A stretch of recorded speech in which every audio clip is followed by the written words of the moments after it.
Di tengah malam, sang wanita mengambil air dari kulkas. Karena hari panas, dia hanya mengenakan tank top dan tidak memperhatikan. Di dalam rumah ada sesuatu yang sedang menatapnya. Setelah minum dia naik ke atas. Tiba-tiba mendengar suara aneh. Dia turun ke bawah untuk melihat. Di bawah berjalan masuk seekor harimau. Wanita kaget, dari mana harimau itu datang? Dia yang ketakutan perlahan-lahan kembali ke lantai atas. Menutup pintu dan mematikan lampu. Ingin membuka jendela untuk kabur. Tapi baru sadar kalau jendela itu dibatasi oleh kayu. Dia mendorong sekuat tenaga tetap tidak terbuka. Dia baru kepikiran. Semalam ayah tirinya mengatakan badai akan datang. Harus membuat rumah menjadi kokoh lagi. Tapi dia tidak mengerti, yang dimaksud ayahnya adalah memanggil beberapa tukang. Dan menutup semua jendela dengan papan kayu. Dia lebih tidak tahu lagi kalau harimau itu adalah ayahnya yang beli. Dan sudah kelaparan 3 hari. Di malam hari saat putrinya sudah tidur, dia baru memasukkannya ke rumah. Bagaimana ini? Wanita ini ingin menelepon untuk meminta pertolongan. Tapi HP-nya ada di kamar laundry lantai bawah. Dia membuka pintu dan melihat dari celah pintu. Memastikan harimau itu tidak naik ke atas. Dia pun dengan cepat melewati lorong dan masuk ke kamar adiknya. Sambil mendorong jendela sambil membangunkan adiknya. Tapi jendela di sini juga tertutup oleh papan kayu. Adiknya masih belum bangun. Dia membuka selimut. Dan melihat ternyata adiknya tidak ada. Mampus nih, gak mungkin kan dia turun ke bawah. Tidak ada cara lain, wanita ini hanya bisa perlahan-lahan turun ke bawah. Dan melihat di sekitarnya. Melihat tidak ada harimau. Dia pun masuk ke dalam kamar laundry. Dan mengambil HP untuk melapor polisi. Teleponnya tidak sambung dan harus menunggu sebentar. Wanita ini tidak bisa menunggu lagi. Dia membuka pintu. Dan perlahan-lahan meneriaki nama adiknya. Dari belakang muncul suatu suara. Dia membalikkan kepala. Dan dari sana muncul seekor harimau. Wanita ini pun langsung berlari ke pintu belakang. Dibuka ternyata ada papan kayu juga. Sekarang rumah ini sudah menjadi peti mati mereka berdua. Si wanita mendobrak papan kayu pintu belakang. Juga menendangnya dengan kaki. Perlahan-lahan suara harimau semakin mendekat. Dia kembali bersembunyi ke kamar laundry. Membuka jendela. Melihat papan kayu di sini agak longgar. Bagus, wanita ini mengambil setrika dengan putus asa. Tapi harimau datang juga. Pintu sangat rapuh seperti triplek. Melihat pintu yang sudah hampir terbuka. Wanita memindahkan tong sampah menjadi alas. Dan naik ke atas saluran. Sekali lompat dan lompat lagi. Akhirnya dia naik ke atas. Kemudian harimau yang kelaparan itu pun masuk. Sang wanita menahan di dalam saluran. Kakinya yang menahan dinding pipa pun kesakitan. Tapi dia tidak boleh melepaskan tangannya. Karena di bawah ada seekor harimau yang sudah kelaparan selama 3 hari. Tiba-tiba HP di lantai berbunyi. Adalah telepon dari polisi. Ini bukan waktu yang tepat.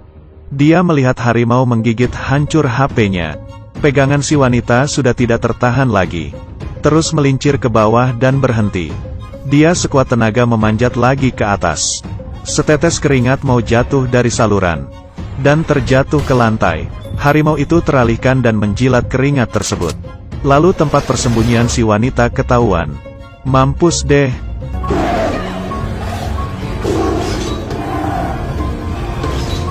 Waktu hidup dan mati. Si wanita mengeluarkan sekuat tenaga. Perlahan-lahan naik ke atas. Akhirnya keluar dari saluran itu. Dan sampai di lantai 2. Badannya sangat kelelahan. Ditambah lagi rasa panik. Membuatnya semakin capek. Dia menghela nafas dengan kuat. Agar dirinya lebih tenang. Tiba-tiba dia melihat di samping ada orang. Dan ternyata adalah adiknya. Adiknya tidak menjawabnya. Karena adiknya autis. Tidak bisa berbicara normal. Si wanita membawa adiknya ke dalam kamarnya. Lalu menyalakan komputer. Mencoba untuk meminta pertolongan dari internet. Tapi internetnya tidak tersambung. Harimau pun datang. Si wanita mengambil parfum dan menyemprotnya ke sekelilingnya. Lalu membawa adiknya sembunyi di bawah kasur. Harimau memasuki pintu. Dia sedang mencium bau parfum. Dia tidak bisa mencium bau keberadaan sang kakak adik. Dan harimau lompat ke atas kasur. Sehingga papan kasur itu agak turun. hampir saja mengenai muka si wanita. Tapi setelah itu, harimau menghilang. Wanita itu semakin takut. Dia terus melihat ke sekelilingnya. Apakah sudah pergi? Di saat wanita itu membalikkan kepalanya, harimau itu sudah di sampingnya, dan ingin masuk ke bawah kasur. Hingga kasur itu terjungkal balik, dan mereka terperangkap di pojokan. Tapi kasur juga kebetulan menjadi pembatas mereka. Si wanita bersusah payah mengulurkan tangannya untuk membuka pintu di sebelah, dan membawa adiknya keluar. Mereka berlari ke lantai bawah, dan sang gadis mengeluarkan sekotak daging dari kulkas, lalu memasukkan obat tidur ke dalam daging. Kemudian melemparnya ke lantai. Harimau yang mencium bau daging pun turun ke bawah. Saat itu, penyakit adiknya kambuh. Tidak berhenti berteriak, si wanita dengan cepat berlari dan menggendongnya. Kemudian naik ke lantai atas. Harimau menghabiskan dagingnya, tapi sepertinya tidak ada efeknya. Mereka berdua sembunyi di dalam lemari. Melihat harimau yang mencium baunya datang, dia hanya bisa berdoa dalam hati. Tapi sangat tidak beruntung, harimau menemukan keberadaan mereka. Semakin lama semakin dekat, hingga mendobrak pintu lemari. Mereka saling bertatapan. Si wanita bisa melihat dengan jelas mulut harimau yang penuh liur dan gigi tajamnya. Dia melihat ke belakang dan menggunakan besi memukul dinding. Papan dinding yang rapuh itu pun terbuka. Tapi harimau juga sudah menggigit lemari pintu hingga terbuka.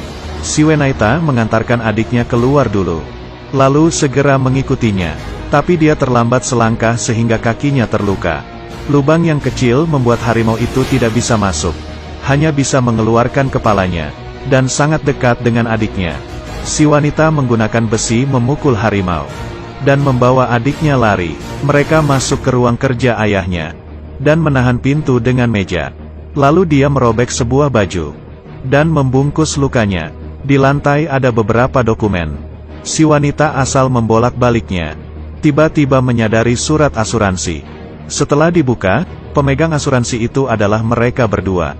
Dan yang mendapat manfaatnya adalah ayahnya. Saat itu, dia akhirnya mengerti. Ini semua adalah tindakan ayahnya. Membunuh mereka dan mendapatkan uang kompensasi. Kemudian dia melihat, di atas rak buku ada setengah kotak peluru. Dia mengambil peluru, dan langsung mencari pistol. Akhirnya menemukannya di dalam rak. Perlahan-lahan memasukkan peluru. Dia harus mengandalkan ini untuk bisa mengeluarkan adiknya. Si gadis bersembunyi di pojokan ruang tamu. Harimau perlahan-lahan berjalan di belakangnya. Setelah mengaum dia berjalan ke samping.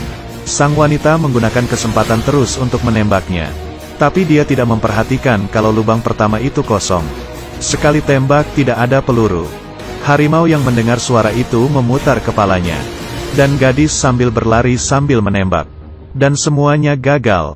Dia bersembunyi di dapur. Dan harimau melompat ke atas kompor. Si wanita menyalakan kompor, sehingga harimau itu terkena api. Dan dia melompat ke bawah. Si wanita dengan cepat berlari ke dalam ruang laundry, menutup pintu dan menahannya dengan rak. Kemudian mengambil setrika memukul papan kayu di jendela. Dan harimau terus mendobrak pintu. Akhirnya si wanita membuka jendela. Angin kencang dan hujan menerpa wajahnya. Dan akhirnya dia keluar melewati jendela. Di bawah terpaan hujan, dia segera masuk ke dalam mobil. Menyalakan mobil. Sekarang, hanya perlu menginjak gas. Dia sudah bisa meninggalkan tempat yang mengerikan ini. Dan pergi melapor ke polisi. Tapi dia tidak melakukannya. Dia melihat ke rumah. Adiknya masih di dalam. Kapan saja bisa mati. Ia mengelap hidungnya, dan keluar dari mobil. Lalu masuk lagi ke dalam lewat jendela tadi. Dia mengambil pistol yang tersisa satu peluru. Dan mencari seluruh rumah. Akhirnya dia menemukan adiknya yang berada di dalam lemari yang sudah rusak. Dia membawa adiknya ke kamar mandi. Dengan kain lap, tongkat kayu dan alkohol. Membuat obor. Kemudian mengarahkan api itu membawa adiknya turun ke bawah. Sampai di ruang tamu.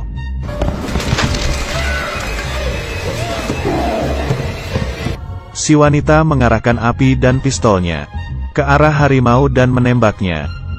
Tembakan kali ini membuatnya berdarah, sehingga membuat harimau semakin marah.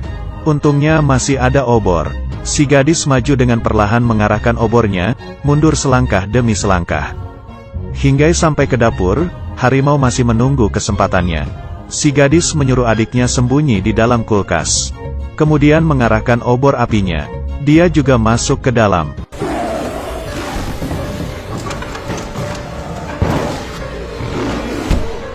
Untungnya kulkas yang baru dibeli belum dihidupkan.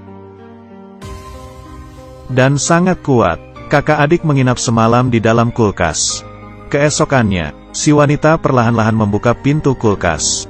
Melihat harimau tidak ada di sekitarnya, dia dengan suara keci memanggil adiknya. Saat itu, papan kayu di pintu depan terbuka. Ayah tirinya perlahan-lahan masuk dengan membawa pistol. Dia datang untuk mengumpulkan mayat mereka. Tapi tiba-tiba melihat si wanita yang membawa adiknya keluar dan masih hidup. Ayah tiri terdiam, tapi masih berpura-pura bodoh. Masih bertanya, "Kalian tidak apa-apa kan?" Dan menutup pintu. Si wanita yang sudah mengetahui maksud ayah tirinya pun berkata, "Kami tidak akan memberitahu orang lain. Bisa lepaskan kami gak?" Ayah tiri berkata, "Awalnya ibumu juga berkata seperti itu." Sang wanita akhirnya mengerti, ternyata ibu kandungnya juga dibunuh oleh ayah tirinya. Ayah tirinya tidak berkata apa-apa lagi dan bersiap untuk menembak. Tiba-tiba harimau datang dan menggigit lehernya dan menariknya masuk ke dalam rumah. Orang yang membuatnya kelaparan 3 hari akhirnya dimakan.